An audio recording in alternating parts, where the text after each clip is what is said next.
histórica e até técnica, né? Porque nós temos pessoas de muita boa vontade, mas, por exemplo, com uma mão pesadíssima na bateria, né? Lembram-se que eu disse que o texto é fundamental na liturgia e que é apenas um apêndice à melodia? Lembram-se? Pois é. Aí vinha a bateria e tocada de maneira muito intensa, não se compreendia absolutamente nada daquilo que estava sendo cantado. Percebe? Junto com a bateria foi se introduzindo, por exemplo, o baixo acústico, o baixo elétrico, o teclado, né? Agora me digam uma coisa, a linha de estoque, quem é que usava esses instrumentos? Quem? É isso mesmo. É exatamente o que estava latente na nova geração que foi sendo trazido para dentro da igreja. As grandes bandas de rock and roll. Foi lentamente sendo trazida e sem a devida orientação. E aí os abusos foram acontecendo.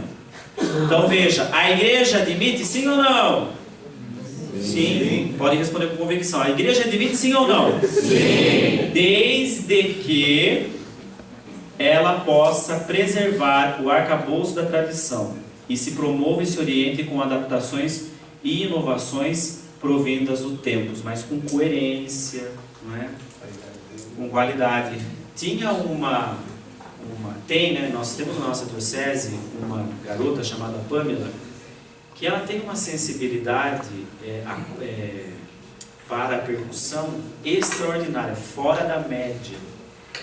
Ela toca o que for de instrumento de percussão que lhe agrada ao ouvido, reforça o ritmo e não atrapalha em nada o que está sendo cantado. E ela pode tocar o que for, um carrom, uma bateria, e aquilo é agradável aos ouvidos, agradabilíssimo, uma sensibilidade, dá a impressão que está doendo a hora que ela bate. Ela quer exatamente a intensidade, para que tudo seja ouvido. E agora vem uma questão fundamental, que é técnica.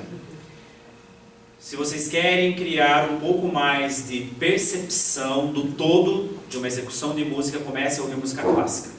E comece a perceber os instrumentos. Olha, agora entrou o oboé. O oboé parou e agora são as flautas transversais. O que significa isso? Você vai educando sua percepção, querido, para o todo. Porque, em geral, quem ensina na bateria só quer ouvir a bateria. Isso daqui não importa. E quem está no microfone só quer ouvir sua voz. Então ele fica aqui assim, vamos lá, galera. Calma. O todo.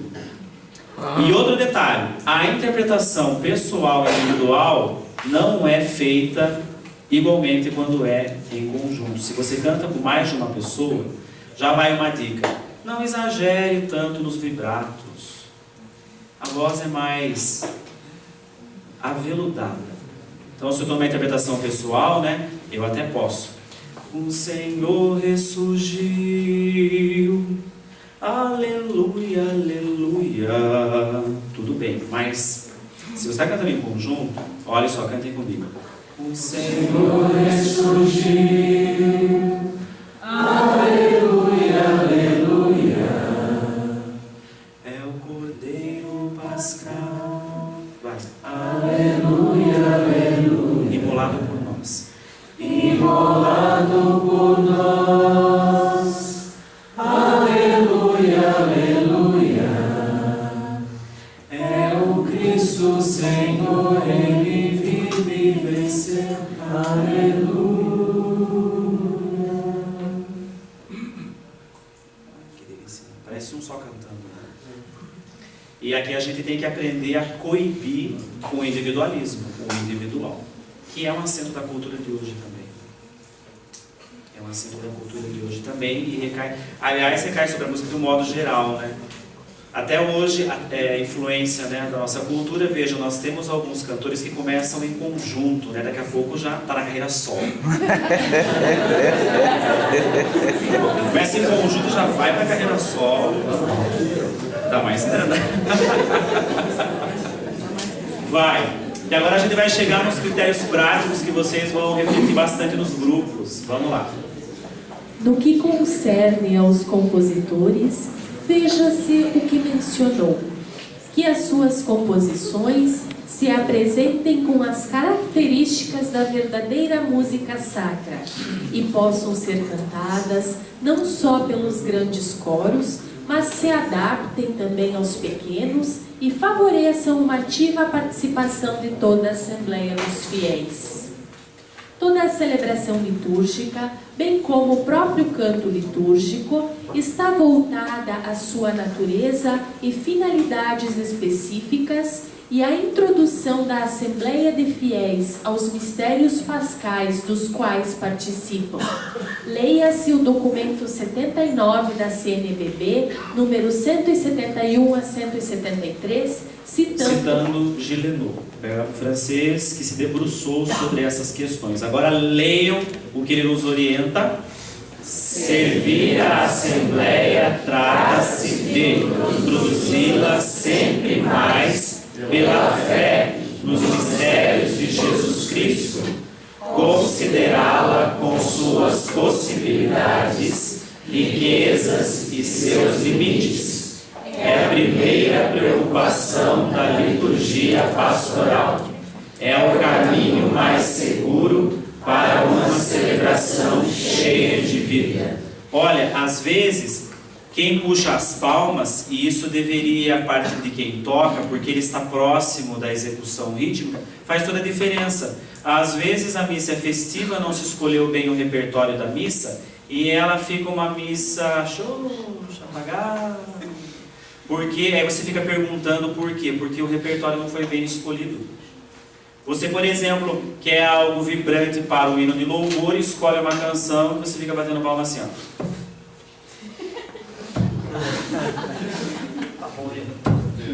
A palma fica esperando para ver se chega o próximo.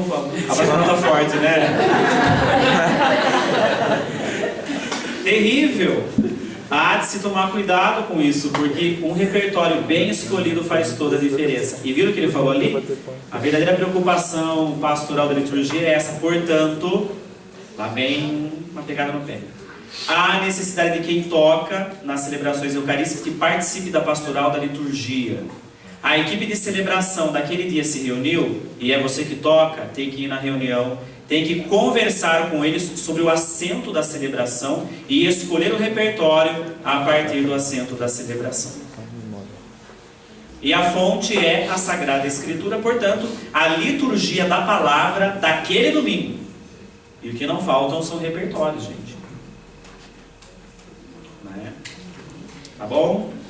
Vamos prosseguindo. O próprio Santo Agostinho utilizou-se das expressões profissão sonora da fé e canto eclesiástico, quando se referiu à música litúrgica. Trata-se, portanto, de uma arte essencialmente funcional ou ainda música ritual. Por sua vez, o Concílio Vaticano II resgatou essa compreensão funcional ritual quando afirmou que a música sacra é parte integrante da liturgia e será mais sacra ainda quando intimamente ligada à ação litúrgica. Isso. Bom, agora a gente vai entrar em questões práticas para ir dando os arremates para as perguntas e reflexão em grupo. Esse finalzinho, ele deixa claro, queridos, para todos nós, que certas exigências precisam ser observadas e aplicadas. E ali ficou claro, né, sobe só um pouquinho, né, ficou claro bem no finalzinho para todos nós, que trata-se de uma questão funcional ritual. Ou seja, o rito da missa é diferente, por exemplo, do Sudeste e aqui do Sul? Sim ou não? O rito não. As características que podem compor, sim, mas o rito em si não.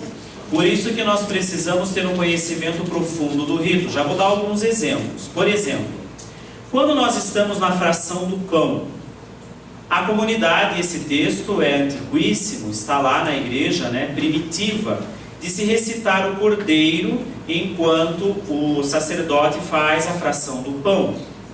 Alguns que não compreendem esse rito e o que ele significa, fazem o quê? Escolhem um cordeiro extremamente animado, num ritmo profundamente empolgante. Cabe para esse momento, assim, com pouco conhecimento que talvez todos nós tenhamos, cabe ou não? Não. Então deixa eu cantar um aqui para dar um exemplo, Oi? Vou cantar um bom para vocês verem a diferença do que vocês têm executado por aí, quer ver? Daí você só bate no peito se acontecer alguma coisa fora disso. Cordeiro de Deus, que tirais o pecado do mundo, tende piedade de nós. Vocês, a mesma melodia. Cordeiro de Deus, que tirais o pecado do mundo, tende piedade de nós. Agora vem a paz. Estão comigo?